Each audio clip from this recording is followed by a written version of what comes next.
Selamat pagi, anak-anakku yang tercinta. Kali ini bersama saya, Bapak Dery Septi Effendi. Kita akan kembali belajar mengenai mata pelajaran sejarah. Materi yang akan saya sampaikan hari ini adalah mengenai konsep berpikir kronologis, diakronis, dan sinkronis. Oke. Tentunya kita semua sering mendengar mengenai apa itu kronologis, tapi mungkin masih banyak sekali yang tidak tahu apa itu diakronis dan apa itu sinkronis. Hari ini saya akan bahas mengenai 3 konsep berpikir ini, karena ketiga konsep berpikir ini sangatlah penting di dalam pembelajaran sejarah. Oke, mari kita mulai. Yang pertama, dari konsep kronologis. Sejarah adalah salah satu ilmu yang mewajibkan kita dalam pembahasan ataupun pengkajian mengenai peristiwa-peristiwa sejarahnya menggunakan prinsip kronologis.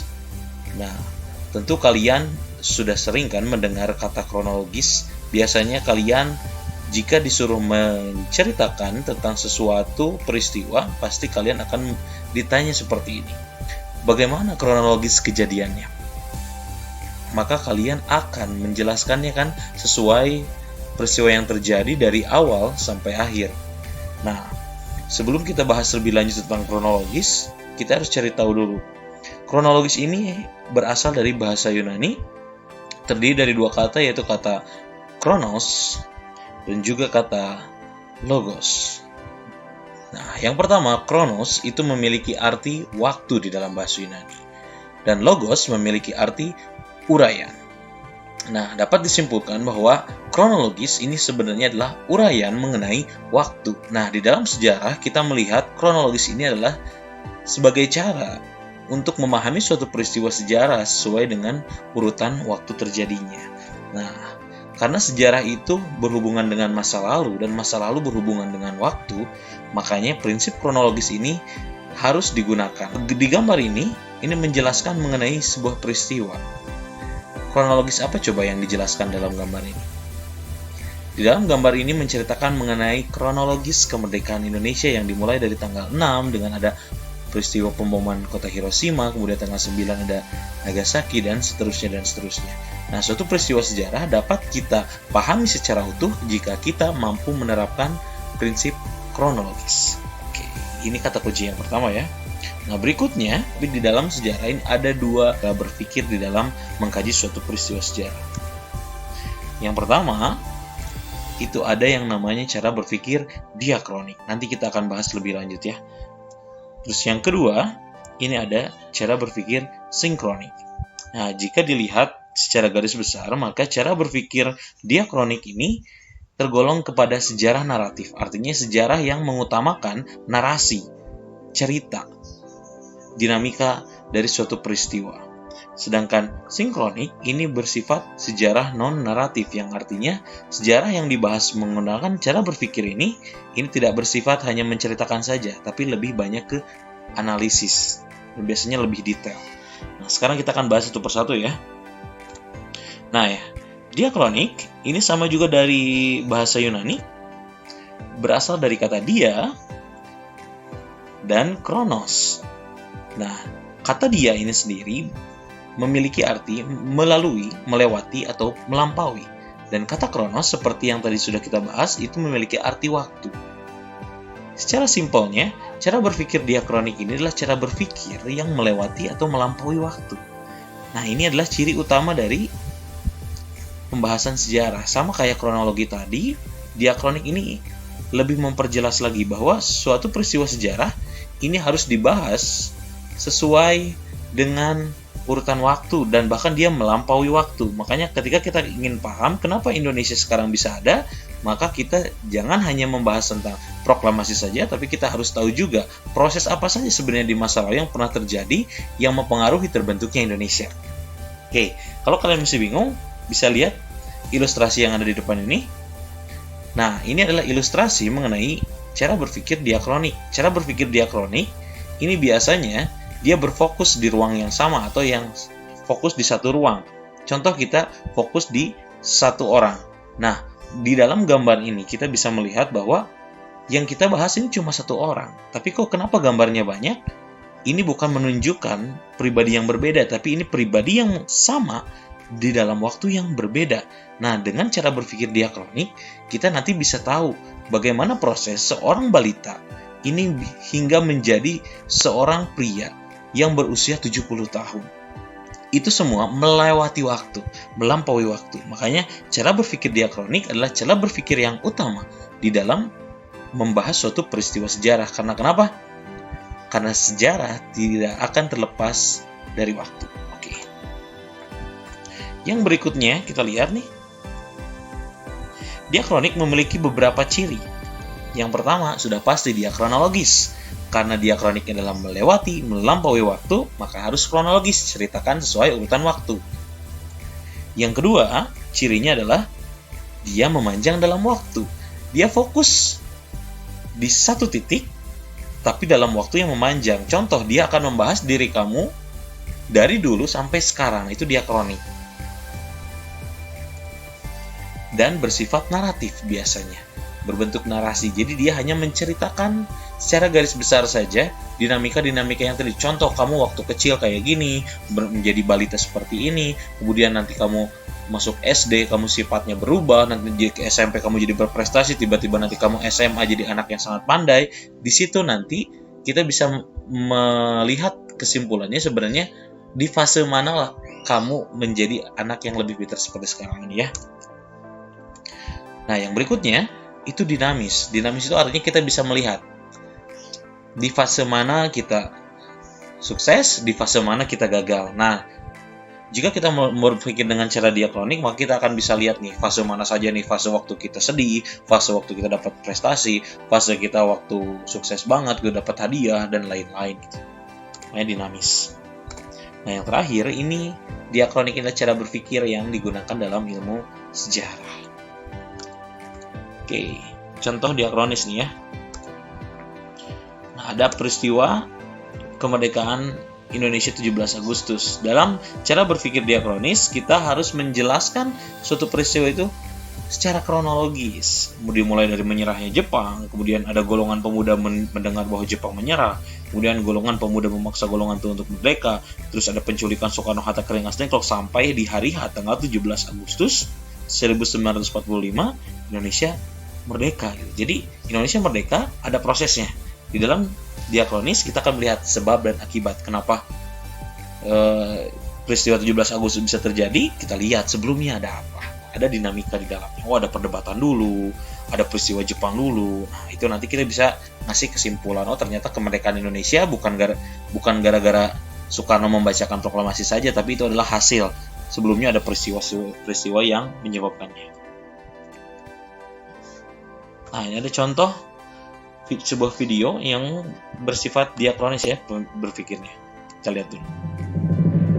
Saat Perang Pasifik atau yang dikenal dengan nama Perang Asia Timur Raya yang berlangsung selama 4 tahun, Jepang mengalami beberapa kekalahan dan menuju ambang kehancuran.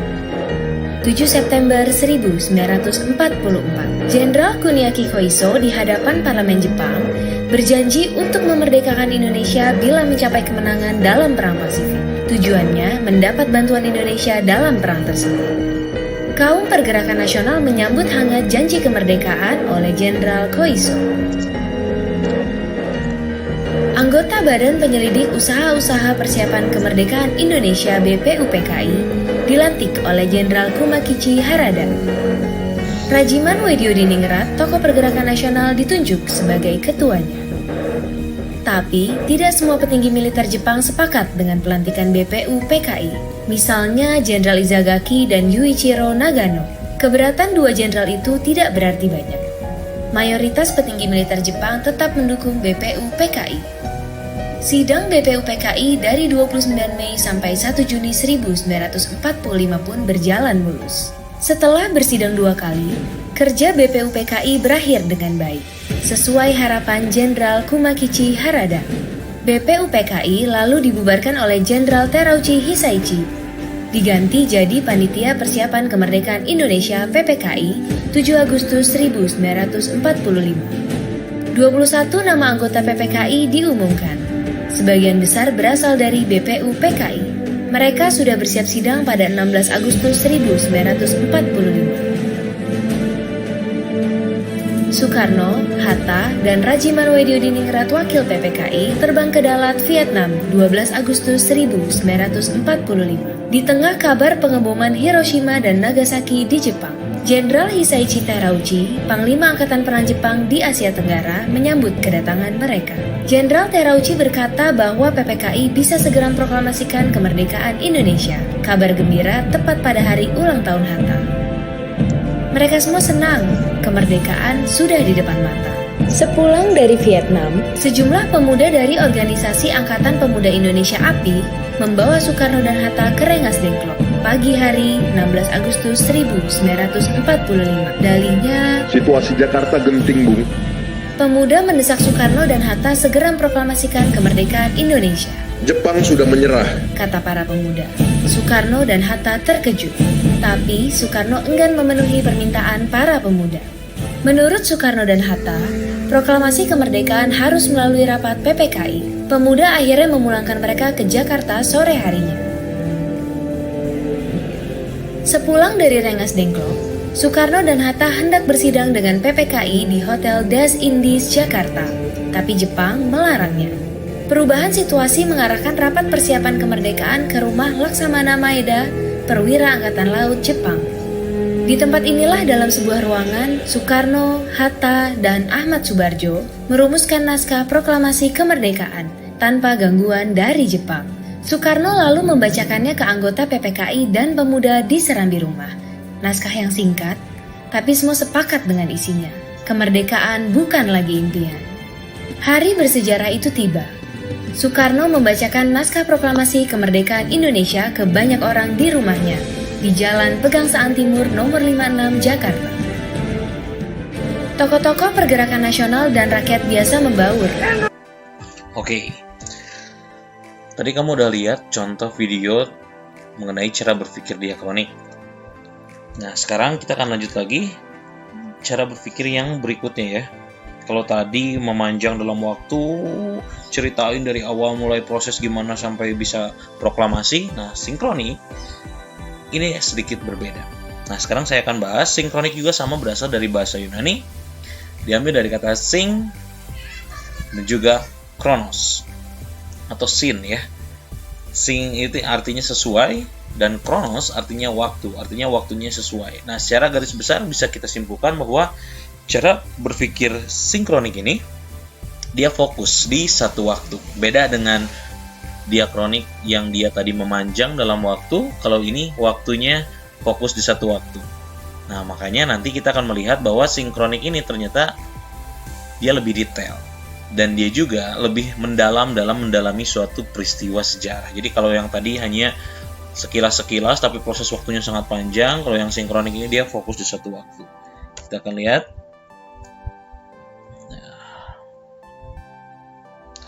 Ciri pertama dari sinkronik ini, yang pertama dia melebar dalam ruang. Artinya ini berbeda dengan diakronik. Kalau diakronik tadi ruangnya satu, membahas tentang Indonesia, terus dia waktunya panjang. Kalau yang sinkronik dia melebar dalam ruang. Ruangnya dia tidak terbatas. Yang terbatas ini adalah waktunya. Contoh, ketika kita membahas tentang proklamasi kemerdekaan Indonesia, maka di dalam sinkronik ini diperbolehkan kita membahas kejadian-kejadian yang terjadi pada tanggal 17 Agustus di tempat yang berbeda selain Jakarta. Misalnya proklamasi yang di Jakarta, kejadian-kejadian di tempat lain pun itu akan dibahas, dan biasanya di dalam sinkronik ini sangat luas pembahasannya. Terus yang berikutnya ini deskriptif, ini lebih menggambarkan bagaimana peristiwa yang terjadi secara utuh. Terus yang berikutnya statis. Kenapa statis? Karena yang diceritakan hanya satu peristiwa, bukan sebab dan akibat, tapi hanya mengkaji peristiwa yang terjadi di hari itu apa saja. Terus berikutnya biasanya digunakan oleh ilmu geografi, ekonomi, sosiologi, antropologi, dan arkeologi. Jadi ini lebih ke kajian analisis yang digunakan oleh ilmu-ilmu sosial. Tapi meskipun banyak digunakan oleh ilmu sosial lain, cara berpikir sinkronik ini juga banyak digunakan oleh para ahli atau para peneliti sejarah. Karena kenapa? Karena nanti akan memperkaya kajian dari sejarah itu sendiri. Nah, ini contoh yang sinkronik. Bisa kalian lihat ya nanti. Di sini biasanya kalau yang sinkronik ini dia melibatkan banyak sekali analisis dari ilmu-ilmu sosial lain. Jadi sebuah peristiwa sejarah ini bisa tersaji bukan cuma diceritain kejadiannya apa aja, tapi kita bisa tahu sebenarnya faktor-faktor apa saja sih yang menyebabkan peristiwa itu terjadi. Kok bisa sampai gitu terjadi proklamasi, kok bisa sampai terjadi perang. Nanti kita bisa tahu sebenarnya apa saja faktor-faktornya. Kita lihat ya, saya dapat ini dari YouTube. Silakan diperhatikan.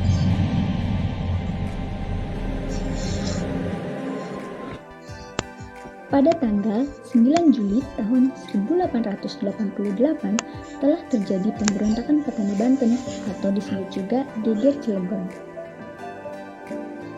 Pemberontakan petani di Cilegon terjadi karena beberapa faktor, yaitu faktor geografis, sosiologis, ekonomi, politik, faktor psikis, dan rensi. Faktor geografis yang melatar belakangi terjadinya pemberontakan ini yaitu meletusnya Gunung Krakatau pada tahun 1883 yang menambah penderitaan bagi rakyat Banten yang sebelumnya mengalami wabah penyakit ternak. Selain meletusnya Gunung Krakatau, ada juga kondisi geografis, yaitu terbagi duanya wilayah Banten, Banten Selatan dan Banten Utara.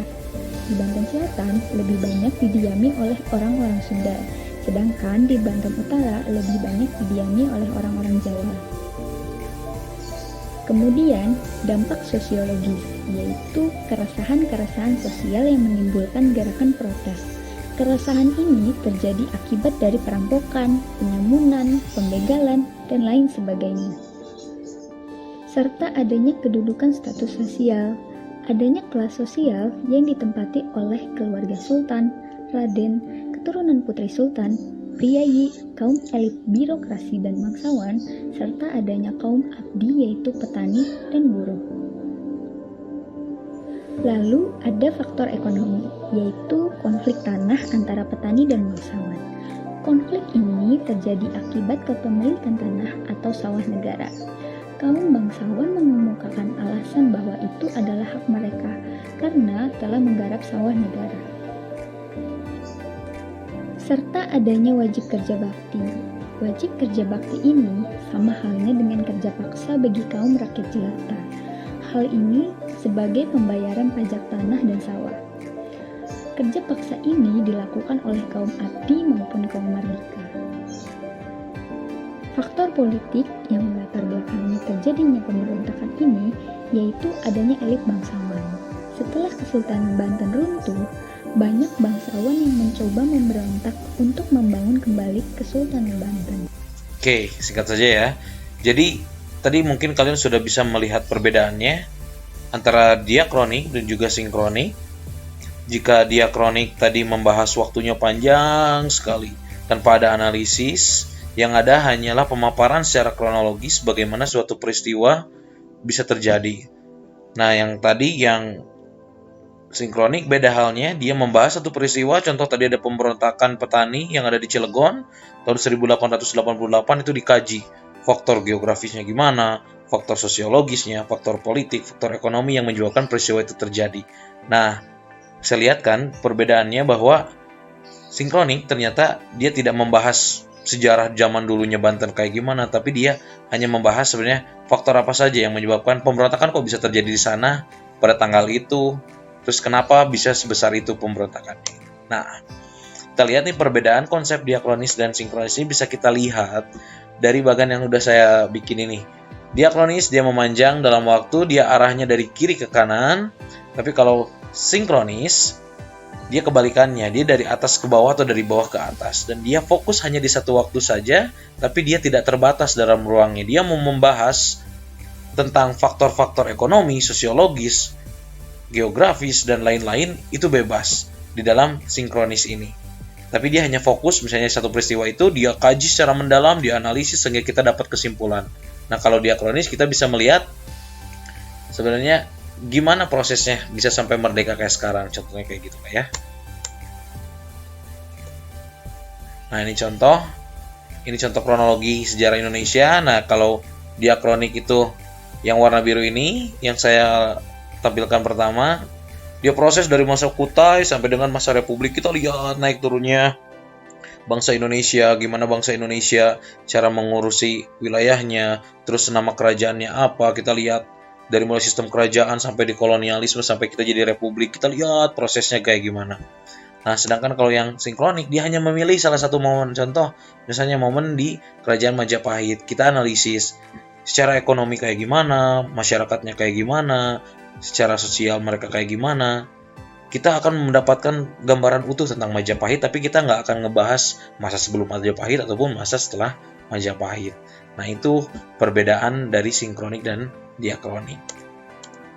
Nah, ada tugas ya. Nah, tugas ini nanti harus kalian kerjakan. Ada 3 pertanyaan. Yang pertama itu kalian harus jelaskan perbedaan sinkronik dan diakronik.